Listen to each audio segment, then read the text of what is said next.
तारुफ जो है इसकी फेसबुक पे आपने बहुत सारी हिम्मत वाली आपकी जी मैसेजेस हैं। मैंने अपने मैसेजेस भी दिए हुए हैं, मैंने अपनी तस्वीरें भी दी हुई हैं जब मैं इंजर्ड था LRH में, आप देख सकते हैं। आपके कंधे में अभी तक जी जी अभी मेरे बुलेट है? कंधे में बुलेट है, अभी ये बैक बोन है उसके करीब ही है। अच्छा, इतना डिस्टेंस है कि अभी उसने हर्ट नहीं किया हुआ, इतना कुछ फासला नुकसान है। नहीं हुआ, तो कोई दर्द या कोई दर्द तकलीफ? वर्द नहीं है। मुझे पता चला है कि आपने यहाँ पे और बच्चों को बचाया, उनको जी जी रेस्क्यू कर रहे मेरे थे। साथ जो 2 लड़के थे जो मेरे साथ बैठे थे उनको मैंने अपने नीचे दबा थे, फिर उनके ऊपर लेट गया ताकि इन्हें कुछ ना हो। जब उनके ऊपर मैं लेटा था तो फिर मुझे गोली लगी है। फिर इसके साथ जब जो टेररिस्ट थे जब उन्होंने हॉल को छोड़ा था, जब हम यहाँ से निकल रहे थे रेफ्यूज ले रहे थे दूसरी तरफ ब्लॉक में, उस वक्त मैंने देखा था कि वहाँ पे जो 1-2 जख्मी थे, किसी के लेग्स में लगी थी, किसी के फेस पे लगी थी, किसी के हार्ट पे लगी थी, तो मैंने उनको उठाया था और फिर मैं रेफ्यूज लिया था मैंने।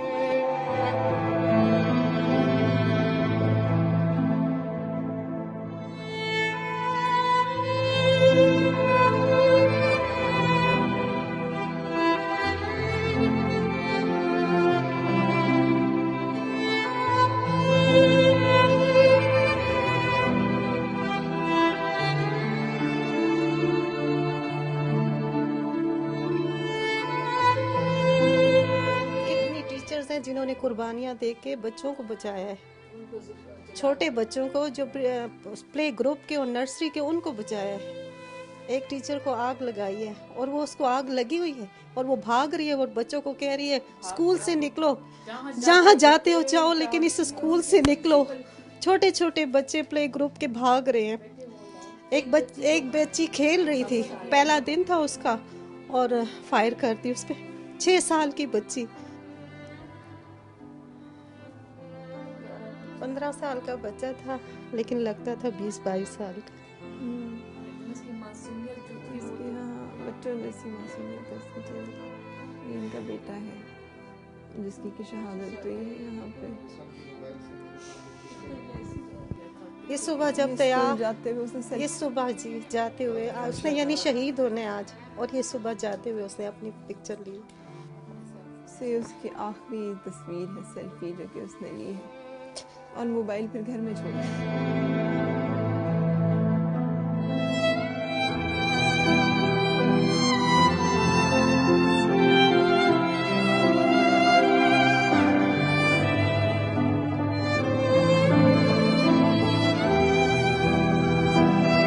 Could have left the place and she could have let the slaughter or the killing that was taking place over there continue, but she tried to avoid the maximum loss and she proved a point कि we cannot lose hope.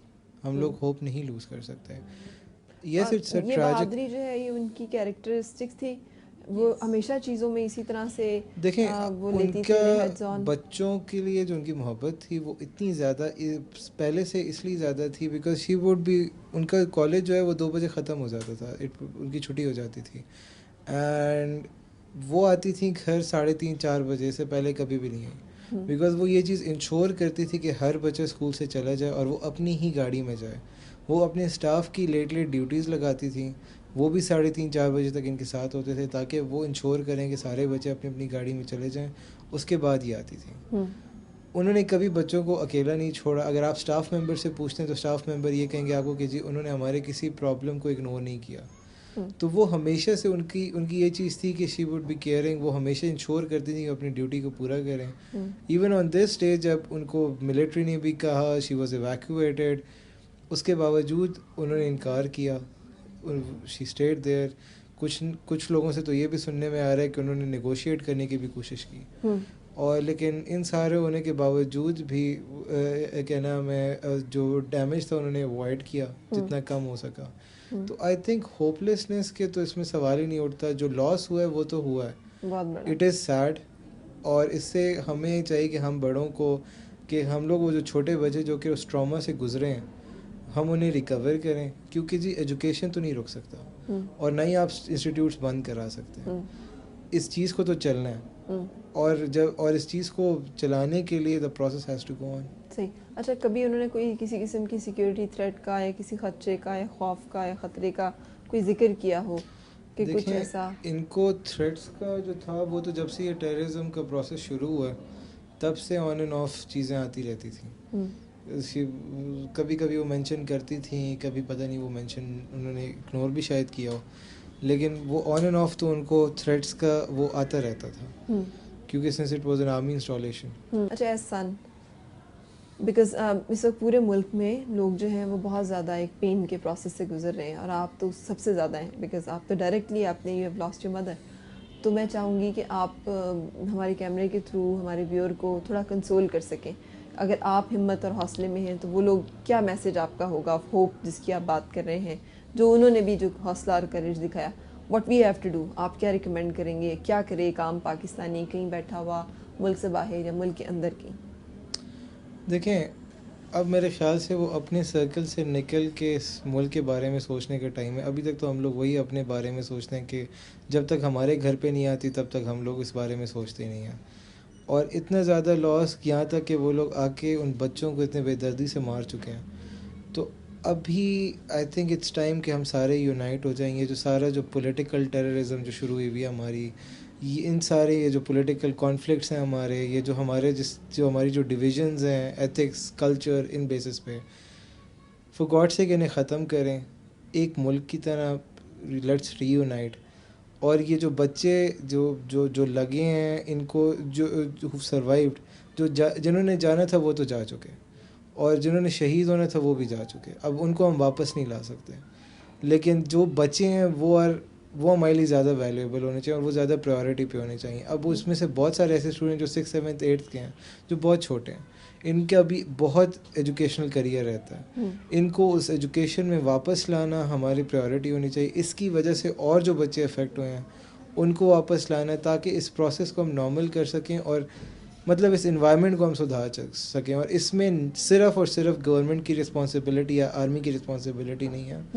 It's the responsibility of every citizen of Pakistan कि वो अपनी responsibility उठाए और वो इस चीज़ को ensure करे। जिस तरह आपने संभाला है उस तरह से मेरी बहुत सारी, मैं 3 दिन शो लाइव करती रही हूँ, और मेरी कॉलर्स और ख़वातीन फ़ोन कर कर के रोती रही हैं, जिसकी वजह से मैं यहाँ पर आई हूँ कि मैं उन सब लोगों से मिल सकूँ, और वो सब अपनी आँखों से देख सकें और मिल सकें आप लोगों से, और उन्हें थोड़ा बहुत आपको देख के हौसला हो, सहारा हो। तो मैं चाहूँगी कि आपने कैसे अपने आप को संभाला है, कि आपने कैसे इस चीज़ को डील किया कि they have been so cruel, they have been so hard, they have been so criminal. जिन्होंने जाना था उनका वक्त तो मुकर्रर था। हम बीइंग मुस्लिम्स हम ये मानते हैं कि जी जिसने जाना है उसका तो वो दिन मुकर्रर है। अगर मैं अपनी वालदा के उससे ही बात करूँगा कि उनको मौका भी मिला कि वो जा सकें बाहर, हाँ जी। लेकिन वो वापस आई। उनका वक्त मुकर्रर था। अगर उन्हें लेट्स से 12 बजे उस दिन पे उन्होंने वफ़ात होना था, तो अगर वो बाहर आ जाती तो शायद उनको she could have got a heart attack और एनी अदर रीज़न, लेकिन she chose a better death.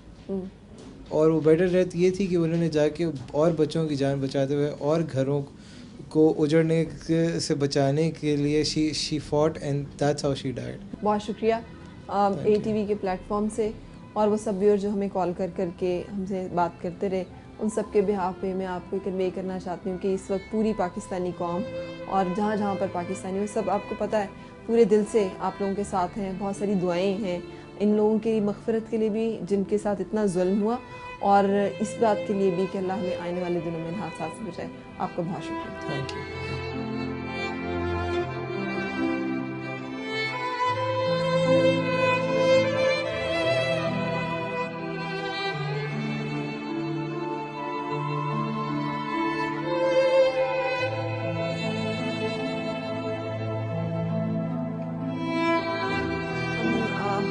Tahira काजी की कब्र पर हैं, अल्लाह ताला उनकी मग़फ़िरत करे।